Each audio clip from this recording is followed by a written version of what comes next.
kapag hindi tayo nanindigan sa karapatan natin, sa harap po ng mga makapangyarihang puwersa ng lipunan, mawawala pong karapatan ng mamamayan.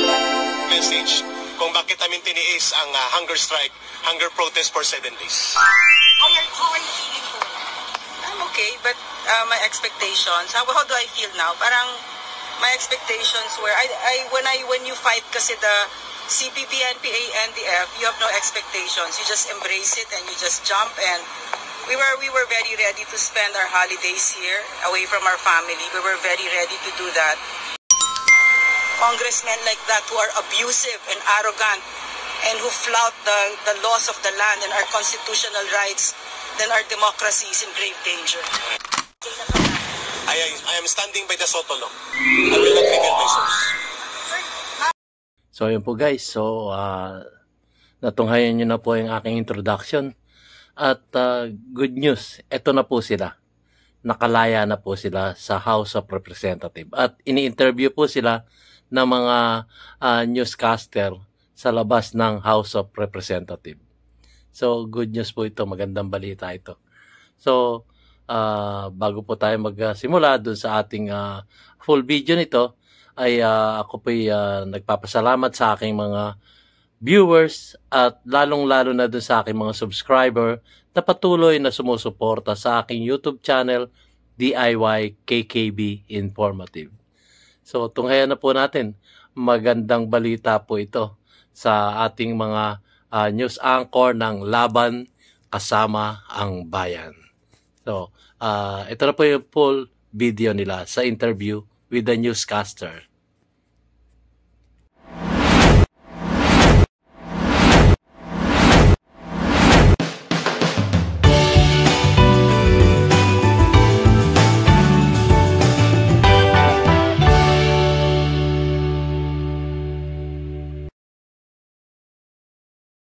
Tayo nanindigan sa karapatan natin, sa harap po ng mga makapangyarihang puwersa ng lipunan, mawawala pong karapatan ng mamamayan. Ang lahat po ng kapangyarihan ng pamahalaan ang gagaling sa mamamayan. At yun po ang aming iginigiit. Ang karapatan ay hindi pa pwedeng labagin, lalo na ng mga makapangyarihan sa pamahalaan. Ito ay dapat ginagarantiya, nirespeto, at pinapasiguro na hindi ito nalalabag, lalo na po na may hawak na kapangyarihan. That's the message kung bakit namin tiniis ang hunger strike, hunger protest for 7 days. Did you expect po na mapapalayo ito before? Did I expect? What were your expectations? How are you feeling po? I'm okay, but my expectations, how do I feel now? Parang my expectations were, when you fight kasi the CPP, NPA, NDF, you have no expectations. You just embrace it and you just jump, and we were very ready to spend our holidays here away from our family. We were very ready to do that. And that's very important kasi pinaglalaban natin dito ang ating bansa at ang mga anak natin. And siguro gusto kong magpasalamat sa ating mga kababayan na narinig ang boses ninyo, no? Kasi we're very clear that this is not about us. None of this is about just me and Eric. It's about our country, no? Yung pang-aabuso ng mga nasa kapangyarihan. Napakadelikado nun sa isang demokrasya, lalo ang freedom of the press.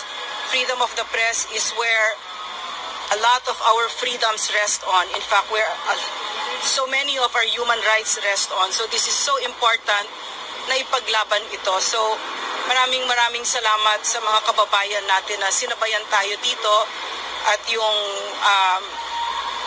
ang mga even the PMA graduates who issued that statement, no? Also, but basically what we've learned from this is what Eric just said, no? Ang kapangyarihan talaga ng isang bayan ay nanggagaling sa taong bayan.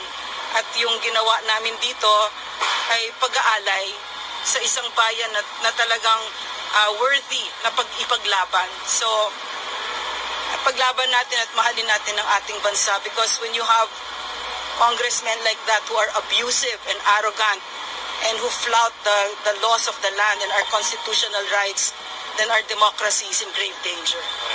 Ma'am, ang sabi kanina, parang the reason po ba't nag-grant is because nung binisita daw, apologetic daw yung inyong parang remorseful daw kayo. So Hindi siya nagsulat, ako nagsulat. I never, it was Eric. So, They came kasi to us and said that you have to write a letter of apology before we release you, no? And I said no to that. But Eric felt naman, okay, go ahead.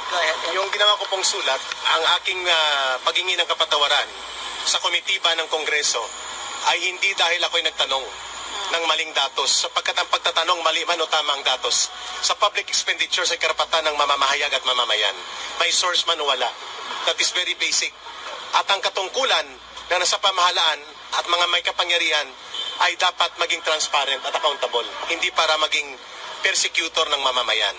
Pangalawa, I said sorry and I apologize for my disrespectful behavior sa pagsigaw ko ng kangaroo court sa kanila, sapagkat yun ay burst of emotion sa panahon na nagpapaliwanag kami, binubusalan kami. Sa panahon na pinipaliwanag namin ang batas ng konstitusyon ay mas mataas kaysa Kongreso at sino mang nasa pamahalaan, hindi kami pinapakinggan. So para sa akin, I should be more professional in asserting my arguments, but in a situation kung saan nilulupig at binubusalan ka at kinagamitan ka ng weight ng kapangyarihan, ay hindi po pwedeng makontrol mo ang emosyon mo. Kaya doon ako naghingi ng sorry. But I did not retract, I will not retract nang sinasabi ko ngayon sa inyong harap na may source man o wala ang mamamahayag, may soto law man o wala, ang dapat katungkulan ng Kongreso at ng lahat ng mamamayan, o lahat na nasa pamahalaan, including the President, including the lowest official of the land, is to be transparent and accountable to the people. So ang pagtatanong ko po sa 1.8 billion na hindi fake news, yun ay pagtatanong. Hindi po dapat tinatulan yon. Hindi po dapat kami kinulong, dapat sinagot ng maayos. Kasi ang totoo lang, may naiwan pang mahigit 2 billion pala. Nagkamali ako sa datos pero hindi ako nagkamali sa katotohanan. Mahigit 2 billion pa ang budget allocated for travel. At remaining is only 3 weeks. Anong gagawin nila sa 2 billion? Ikukulong ulit kami kapag nagtanong kami ulit? So may source o wala, accredited ka ng KBP o hindi, ang pagpapahayag at pagiging mamamahayag ay tungkuling kilalanin ng gobyerno yan at Estado. Yan ang counter-check sa power of the state and the government. Sir, sabi ni Congressman Tambunting, nireveal niyo raw po yung source ninyo. That is his version. That is his story. Wala po. Well, he stand by it. Ang aking sasabihin sa inyo, I will protect the source. Pero nireveal nyo nga po, sir. That's kapag Story niya yon. I did not reveal any names. So sabi niya, may nireveal na names. We talk about it. Sabi niya, in confidence, ay papakinggan niya ako. I did not expect na may sasabihin siyang mga bagay na maglalabag sa confidence ng aming pag-uusap. Ang sagot ko, Congressman Tambunting said na may source siya, sa sinabi ko, story niya yon. wala po kayo maligay na pangalan. I am standing by the Soto law. I will not reveal my source. Sir, ma'am, sir, lastly, ang reaction na lang po, meron na pong hinain na po paano kala na layong kanselahin po yung prangkisa ng SMNI and magsasway po yung din until next year. Cancellation, revocation po. I'm not privy kasi to the What's your details, reaction no? na lang po? Syempre, it makes me sad because I work at the SMNI and I know that SMNI is really for nation building, no? And we're the only station that talks about a burning issue that other media companies don't even touch. And I'm talking about the CPP, NPA, NDF na ninanakaw ang mga anak natin, no? Libo, hindi na natin maibilang na ng tatlong nandyan ay nasa Kongreso. Si Franz Castro ng Alliance of Concerned Teachers, ang si Arlene Brosas ng Gabriela at si Raul Manuel ng Kabataan. Nandyan sa loob ng Kongreso ang mga cuddlers ng mga komunistang terorista at mga top recruiters ng mga anak natin na kung saan ang mga anak natin ay nagkandamatay for over half a century. Diba? So dapat tagilan na natin yan. So this is why I really think that SMNI, if you close it down, no, I know who is behind it, and I know it is the CPP, NPA, NDF. And sadly, they have used Congress now as their ally and as their cover to do this. No? Kamusta yung hunger strike? Oh, grabe. Oh, yes, ayos. Ayos siya.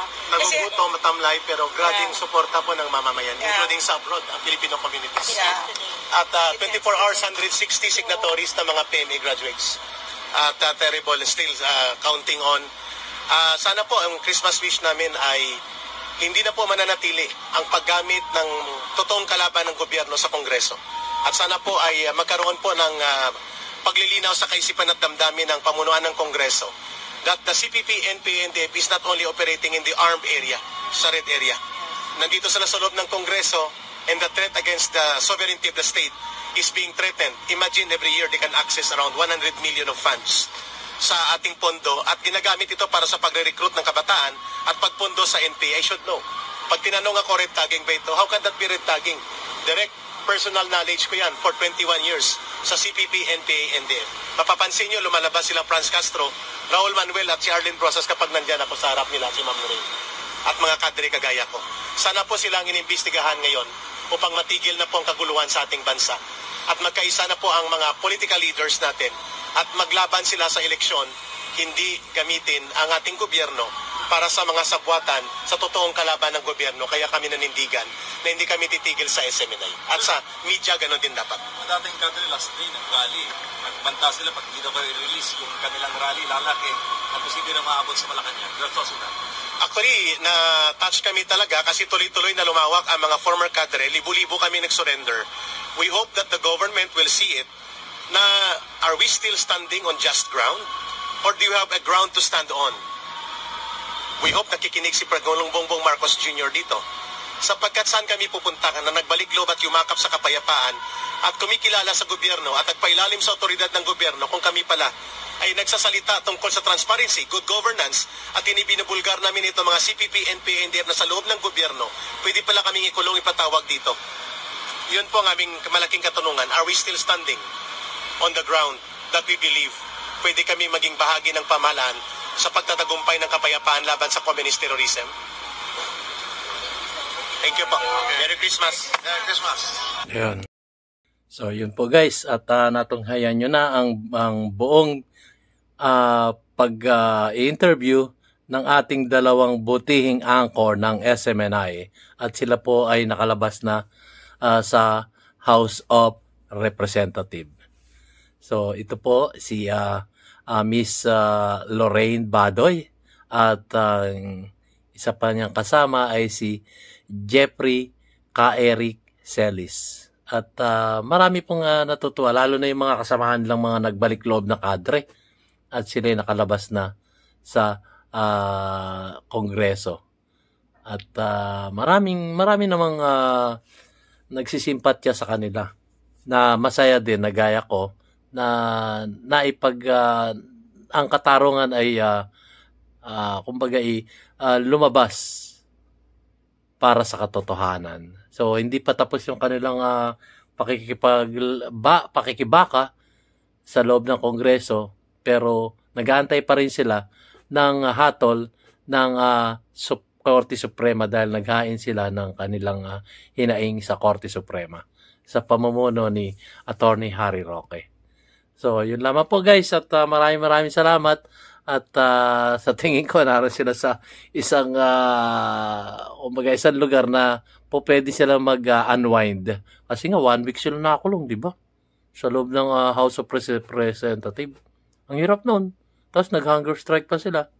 So, mabuti naman at naisipan ng ating mga kongresista na sila palabasin, palayain para sa diwa ng ating Kapaskuhan at diwa ng ating susunod na taon sa 2024. So hanggang dito na lamang po guys at maraming salamat po sa panonood ng aking mumuting video at mulit-muli maraming salamat po sa aking mga viewers at sa aking mga subscriber na patuloy na sumusuporta sa ating YouTube channel DIY KKB Informative. So sabi nga ni DIY KKB Informative, keep safe, God bless, and you have a great day. See you on my next vlog. Salamat po!